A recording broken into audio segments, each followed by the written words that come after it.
हूँ ब्लॉक बालाजन जिला धुबरी। जानने की कोशिश करूंगा अपनार की उद्देश्य की मुद्दा अपनार पंचायत समस्या की। নমস্কাৰ মই প্ৰথমতে আপোনালোকৰ চেনেলৰ জৰিয়তে অসমবাসী ৰাইজ তথা আমাৰ বালাজন আঞ্চলিক পঞ্চায়তৰ মই 92 নং চাপগড় গাঁও পঞ্চায়তৰ আঞ্চলিক পঞ্চায়তৰ সদস্য মনোৱাৰ আলী হয়। মই জয়তে সকলোকে নতুন বছৰ শুভেচ্ছা আৰু আন্তৰিক অভিনন্দন জনাইছো। মই ইলেকশ্যনত নিৰ্দলীয় প্ৰাৰ্থী হিচাপে থিয় দিছো। আমাৰ পঞ্চায়তৰ কিছুমান সমস্যা আছে। প্ৰথমতে আমি কম আমাৰ পঞ্চায়তৰ ৰাইজ কৃষি প্ৰধান অঞ্চল এইখন। ইয়াত 7টা LIS আছে, ইৰিগেশ্যন কেনেল হয়। 7টাৰ ভিতৰত এতিয়ালৈ মাত্ৰ 3টা বিকল চলি আছে, বাকী 4টা বিকল হৈ আছে। এইবিলাক ক্ষেত্ৰত অলপ চিন্তা চৰ্চা কৰিব লাগিব। লগতে আমাৰ পঞ্চায়তৰ অন্তৰ্গত যিবিলাক ৰাস্তা ঘাট আছে, যিসকল যিবোৰ ৰাস্তা ঘাট ইতিমধ্যে জৰাজীৰ্ণ অৱস্থা হৈ আছে, সেইবিলাকৰ লক্ষ্য কৰি মই হয়তো অহা দিনত যদি ৰাইজে পূৰ্ণ সহযোগ কৰি মোক ভোট জয়যুক্ত কৰিব পাৰোঁ, তেনেহ'লে এইবিলাক কৰাৰ কাৰণে মই প্ৰতিজ্ঞাবদ্ধ আৰু চেষ্টাও কৰিম।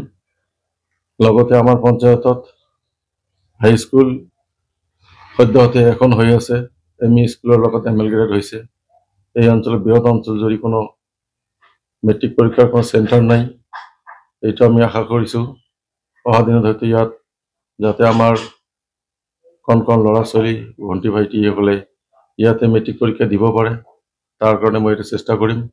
লগতে আমাৰ পঞ্চায়তত এটা পশু চিকিৎসালয়, পোষ্ট অফিচ আৰু আমাৰ পঞ্চায়তত 2টা সাব চেণ্টাৰ আছে যদিও ইয়াত আৰু নতুনকৈ মিনিমাম 30 বেডৰ হ'লেও এখন হস্পিটেলৰ ব্যৱস্থা কৰাৰ উদ্দেশ্য মই আগত ৰাখিছোঁ।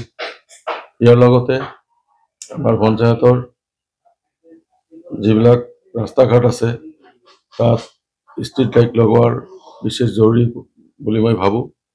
আৰু এখন ইয়াত যিবিলাক মানুহ আমি বসবাস কৰি আছোঁ, এই অঞ্চলৰ পানীৰ সমস্যাটো ডাঙৰ সমস্যা হৈ পৰিছে। ইয়াৰ পানী আমাৰ পঞ্চায়তৰ বেছিভাগ অঞ্চলত আৰ্ছেনিকযুক্ত পানী আৰু আইৰণযুক্ত পানী হয়। গতিকে ইয়াত জল জীৱন মিছনৰ যিটো প্ৰক্ৰিয়া চলি আছে, কিছুমানে ইতিমধ্যে আৰম্ভ হোৱা নাই আৰু 1টা বা 2টা আৰম্ভ হৈছে। এইবিলাক যাতে পূৰ্ণ গতিত আগবাঢ়ি লোৱা যায়। লগতে যিবোৰ ঠাইত হোৱা নাই, সেইবিলাকত যাতে আমি জল জীৱন মিছনৰ দ্বাৰা ৰাইজক কমচে কম খোৱা পানীৰ বাবে এটা উপকৃত কৰিব পাৰোঁ, এইখিনি মই আশা ৰাখিছোঁ। तो अपना जो है क्या अपील है, 7 को इलेक्शन है, जनता से अपील की। আমাৰ পঞ্চায়তৰ যিখিনি ৰাইজ আছে, মই দৃঢ়তে ক'ব পাৰোঁ যে আমাৰ পঞ্চায়তৰ ৰাইজ নিশ্চয় মোক সহযোগ কৰিব। ইয়াৰ আগতো মোক এবাৰ মোৰ মিছেছক পঞ্চায়তত জয়যুক্ত কৰিছিলে। বিগত 5 বছৰত পঞ্চায়তৰ অৱস্থা একদম বেয়া হৈ গৈছে। যদিও বেলেগ প্ৰতিনিধিক ৰাইজে ভোট দি জিকাইছিল, কিন্তু ৰাইজৰ আকাংক্ষা ইমানখিনি পূৰণ কৰিব পৰা নাই। সেয়ে মই কোনো দলত টিকট বিচৰা নাই, নিৰ্দলীয় হিচাপে কাম কৰি যাম বুলি মই মনস্থ কৰিছোঁ। কাৰণ নিজৰ দক্ষতা থাকিলে দলৰ কোনো প্ৰয়োজন নহয়। আৰু পঞ্চায়ত ইলেকশ্যনটো আমাৰ একেবাৰে গ্ৰাছৰুট লেভেলৰ ইলেকশ্যন, গতিকে ৰাজনীতিৰ কোনো প্ৰশ্নই নাহে।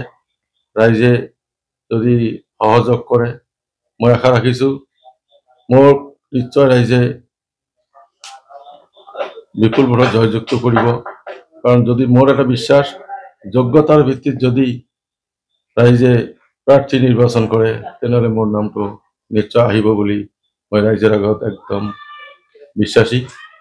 আমাৰ পঞ্চায়তত ইতিমধ্যে আঞ্চলিক পঞ্চায়তৰ সদস্য 4জন, এজন ভাৰতীয় জাতীয় কংগ্ৰেছত হাতৰ ছবি লৈ থিয় দিছে, একদম সৰু ল'ৰা, আৰু যিজন UDF দলৰ হৈ থিয় দিছে আবুল হোসেন চৌধুৰী হয়।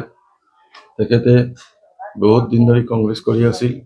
এইবাৰ কংগ্ৰেছৰ টিকেট নোপোৱাত ক্ষুব্ধ হৈ ইউটিউবত টিকেট লৈছে। আৰু ভাৰতীয় জনতা পাৰ্টিৰ বিকি ৰায় নামৰ এটা ল'ৰাই নমিনেশ্যন ফৰ্ম জমা দিছে। মই বিভিন্ন ফালে চাই আমাৰ পঞ্চায়তৰ প্ৰায় 60% ভোটাৰ থকা এৰিয়া এটা ব্লাং হৈ আছে। ইয়াত কোনো মোৰ প্ৰতিদ্বন্দ্বী নাই, মই অকলে কেণ্ডিডেট। গতিকে মোৰ এটা বিশ্বাস আমাৰ এই অঞ্চলৰ মানুহ প্লাছ লগতে মোৰ যোগ্যতাৰ ভিত্তিত গোটেই পঞ্চায়তৰ মানুহ মোক বিপুল ভোটত ভোট দি জয়যুক্ত কৰিব বুলি মই আশা ৰাখিছোঁ। আৰু এইটো মোৰ বিশ্বাস, নিশ্চয় মই জয়ী হ'ম। এইখিনি। ধন্যবাদ।